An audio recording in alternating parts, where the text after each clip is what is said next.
The metaverse is here to stay. The metaverse market is projected to reach $814 billion by 2028. This is a compounded annual growth rate of 43.8% in the forecasted period. Today, we have a growing number of metaverse-based blockchain-powered projects, and the number is expected to triple in the next few years.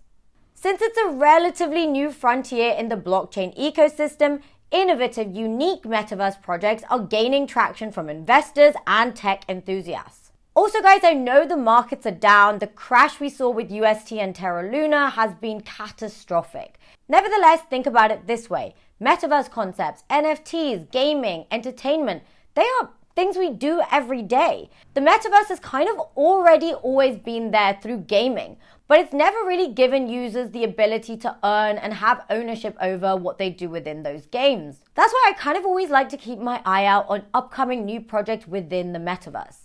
And that's when I kind of came across Dehub, which I had already researched them. I've even used their platform, played some of their games, and then they reached out to me to create this video. So this video is sponsored by them, but it's crazy because I already use their platform. I think their platform is a mix of gaming, like a bit of Netflix where you can watch video content and earn tokens using their ecosystem.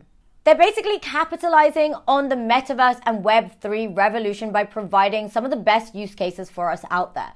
By the way, Web 2 was your era of social media, Facebook, and the internet we are all used to. But Web 3 allows us to have ownership, allows us to have governance.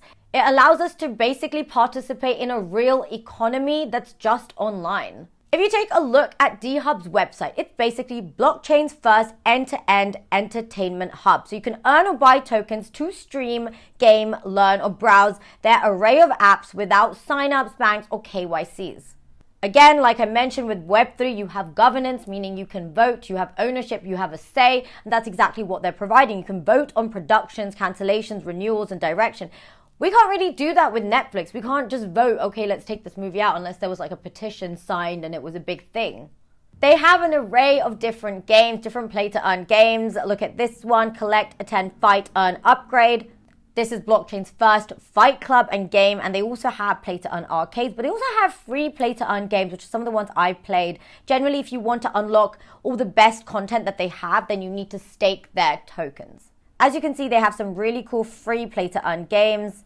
So many different options. When I was a kid, I'd spend ages on Miniclip and playing all these games, and I'd spend hours, and what would I get? Zero. No money, nothing. It was just for fun. I would love to do the same thing that I did then and earn, well, tokens. And this is the really cool thing that reminds me of Netflix. They have original productions and licensed content. So you can see some of their original stuff, Hunting Season, Tapestry, Sarcasms, Broken Harmony. Just to summarize what's in the hub, you can watch. So once you have your tokens, that can be used to vote on content you want to be uploaded, produced, cancelled, whatever it is. Then you can play, because then the Dehub tokens allow you to access games, tournaments, that sort of thing. And they have an NFT marketplace, so you can spend your Dehub tokens in their NFT marketplace and general store. You can acquire digital and physical goods. And on top of that, they have an option to learn where they have an array of curated educational content. This is really useful for people that are new to Web3, crypto, NFTs, metaverse. They have educational content for that. But loads of metaverse projects are out there not having mass coverage. Dehub has that. Look at these articles. Investing.com named them as a project of interest in the metaverse. We have Yahoo Finance. We have US Weekly at Entrepreneur.com. I mean, these are renowned websites that would really vet a company before they mention it. And a project like this, they've called it a user-centric entertainment ecosystem that empowers creators and consumers. They've sort of defined it as VR-ready sport, motion pictures, gaming, music, basically entertainment. And who doesn't want to, procrastinate and entertain themselves, but still earn, well, money? I mean, in lockdown, I spent ages in my Oculus Quest VR headset, and I would play all these games, but obviously when I played these games, I wasn't earning any crypto or tokens. That's the best part of the metaverse. They allow you to monetize things you would do in your spare time. Imagine, use that money, go buy coffees, go out for dinner, more. Who doesn't want more money? Especially if it's when you are doing something fun that you would do anyway. It's like, hey, do something fun. I'm going to give you free money for doing what you'd already do. It's the best part. And not to mention, they have some of the best partners and integrations. For me, a good metaverse project or any project has well-established partners. They have Chainlink as a partner, Certic, I assume they're Certic audited and that's why that's a partner. Vimeo, as we know, which is a very famous video streaming server. And we have Morales. Actually, if you just keep going, they have so many. RightStream, All Rights, North Equities, KeyRock, so many. And of course, a project as good as this is obviously going to operate properly. It's a fully doxed project. They have their LinkedIn's connected. They also have their Twitters connected. I'll show you an example. So if you click on stream, so what you do first is that you'd have to get the Dehub token. If you don't hold it, buying it is pretty easy. They have some guidelines. If you click here, I just click on buy Dehub here, and then you can buy it with your card through a centralized exchange or through your wallet, which I think is really, really easy if you can just straight away buy with your card. Then you have to stake it to get access to streaming dApps. And also when you stake, you have to stake 10,000 Dehub tokens minimum. And then once you do that, you get unlimited access to movies, series, original productions. It's very, very cool. And here are some of their featured play to earn mini games. They've got Tomb Runner, Super Robin Hood. They have an entire gaming hub. I mean, the graphics are pretty incredible. I mean, of course, it ties in really well with NFTs, graphics, Web3, all of it is tied. I mean, Facebook renamed itself Meta Platforms. NVIDIA is creating the right infrastructure for the metaverse. Every company, every tech company out there is sort of directing a segment of what they do towards the metaverse. And you can see I cannot even imagine how advanced it will be in 5 years' time. So just to go through the tokenomics for the Dehub token, there's a 12% transaction fee.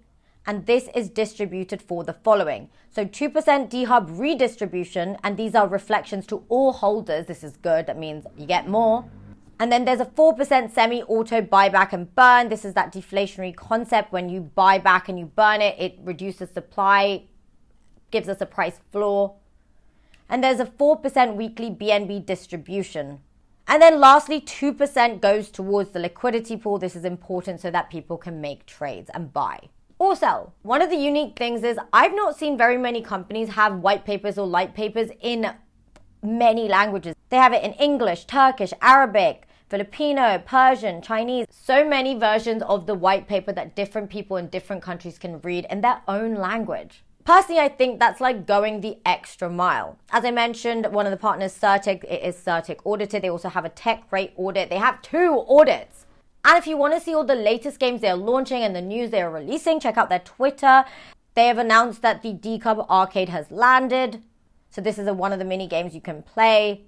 Look at this one, The Sound and the Fury. This is starring James Franco. Oh my gosh, I love James Franco movies. Actually, anything with James Franco is pretty hilarious. I always think James Franco and Seth Rogen are a great match. But anyway, you can stream this, The Sound and the Fury. And here's a very interesting thing. They've said bear markets are boring, which, let's be honest, it is pretty boring. Most of you guys are not searching all the crypto altcoins that I've talked about before. I see you guys. But actually, now is the time to be searching because now is the time the prices are the lowest. But the way they've said is kill time and played with Traffic, Crazy Runner, one of the dozen play to earn mini games. I think play to earn is a very risk-free way of earning. I mean, you're playing, if you're into gaming and if you're bored, if you're on the tube commuting to work and you want to play a game, why not play a game that pays you? You can even see the Binance CEO said, let's bring movies to Web3.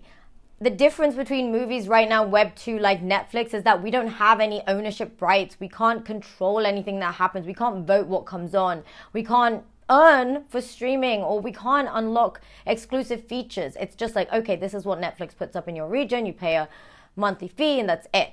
This is very different. They're basically creating their own economy within the Web3 environment by including entertainment features that we can use and earn. Anyway, guys, the metaverse is here to stay. Let me know what you guys think of Dehub. Leave your thoughts in the comments below. Also, remember, this is not financial advice. Make sure you do your own research before you invest in anything.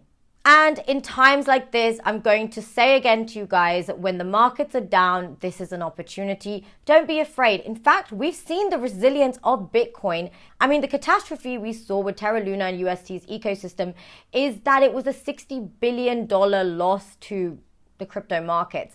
Confidence was shattered, but Bitcoin didn't crash as much as we would have expected it to, which means it is a lot more resilient to such systematic risk than we thought. By the way, systematic risk basically means market risks. Anyway, guys, I'm going to make a video on Terra Luna very shortly, but today I wanted to show you guys this project, especially since we're in a bear market and many people have been asking, how can I earn passive income in a bear market? What should I do to invest? Well, play games and earn tokens. Anyway, guys, I will see you in the next video. Bye.